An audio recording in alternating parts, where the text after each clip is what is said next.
Hello and welcome. Well, there is fresh snow on the ground in South Dakota this week, but welcome to the first spring edition of Inside the Summitt League. There's baseball, softball, track and field, tennis, and golf all going on right now, and we'll get you caught up on who's doing what and how things stand right now as we head into the final month and a half or so of the Summitt League sports seasons. Before that, though, let's take a look at where we stand as a league right now. In light of all the rumors about who's coming and who's leaving, right now, all we know for sure is this. Kansas City is leaving the Summitt for the WAC. Denver is leaving the WAC and joining the Summitt League. And those moves will become official on July 1st. So the Summitt League is just fine right now with 9 members for the 2013-14 athletic year.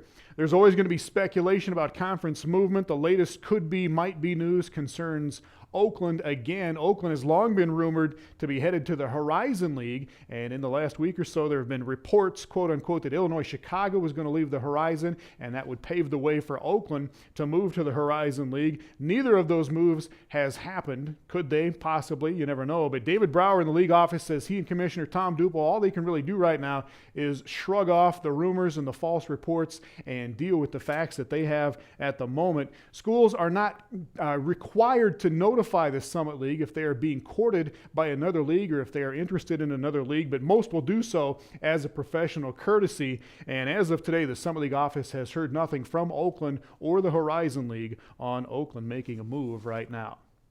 Well, speaking of Oakland, on another subject, a great honor for one of that school's coaches. This week at the Women's Final Four, the United States Basketball Writers Association honored Beckie Francis, the women's basketball coach, with the Pat Summitt Most Courageous Award. Francis was a victim of childhood sexual abuse and came out with her story a few years ago. Since then, she's become an advocate for other victims, and she shared her story this year with Midco Sports Network's Jolene Letcher.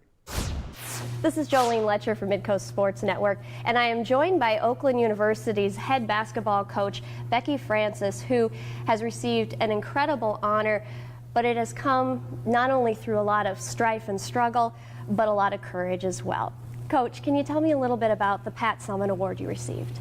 Man, I got an email from my sports information director saying, hey, I nominated you for this award and you won. And I'm like, won what award? And when he told me it was the Pat Summitt Most Courageous Award for coming out and talking about my personal story of being sexually abused as a child, I was pretty emotional. I felt like I can't believe this organization really gets the courage it takes for someone to speak out on something that is like a silent epidemic.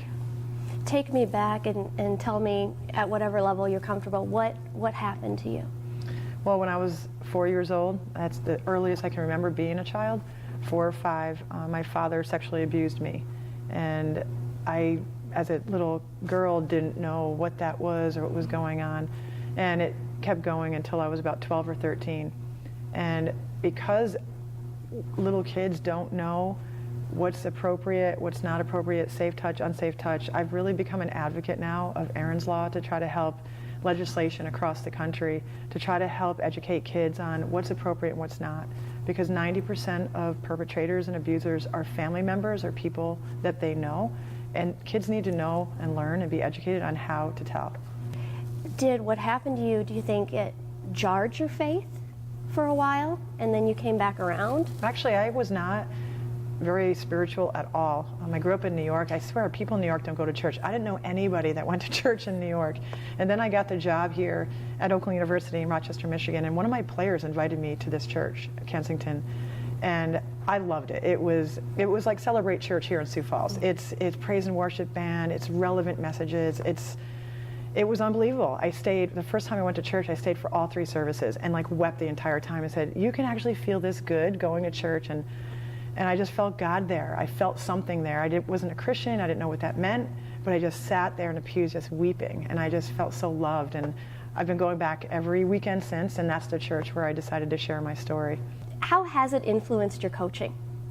Actually, it's been fascinating, and if you actually talk to one of my players, she gave a quote, or in one of her video press conferences the other day, she said she notices a confidence in me.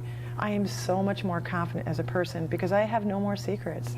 And I never realized that when I was coaching before, I was so worried about winning and losing, and my identity was wrapped up in that. What's everybody going to think about me as a coach if I lose this game? And I would cry and cry and cry after every game and every loss. It would be so internal. It would be like I was being abused again every time I lost a game. And now I'm coaching free, and I'm having fun. And I know that my players, we've had a rough year with our injuries, but I know that our players and we're having fun this year. What do you think they see when they see you, your players? I don't know, you'd have to ask them. But what I've been trying to do for them is role model courage. Women, sit at the table, step up, take leadership positions, have a voice. Don't hide it like I did for so many years. What if you could talk to 4-year-old Becky? I'd say, I did it. I spoke up for you.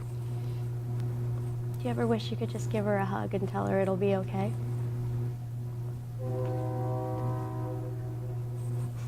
I know we're both crying.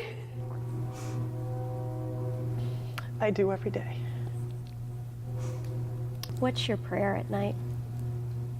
My prayer at night is I thank God for my health, for my husband, for my job. I love what I do. And I'm just so blessed. I live a wonderful life, and that I thank God. I don't actually ask for things. I do sometimes ask him for wins. It makes life a little easier. And you're hoping for one tomorrow, right? Absolutely. Thank you so much for speaking out and for giving a voice to the little Beckys and the big Beckys out there. And I know I speak as a survivor as well, thanking you for that. Oh, thank you, Joe. Jolene will have more with Coach Beckie Francis on an upcoming edition of Midco Sports Magazine. And we will get to the week's highlights when we come back. Omaha's off to a 4-0 start in baseball, and the Jacks and the Bison split a quadruple header to start the Summit League season.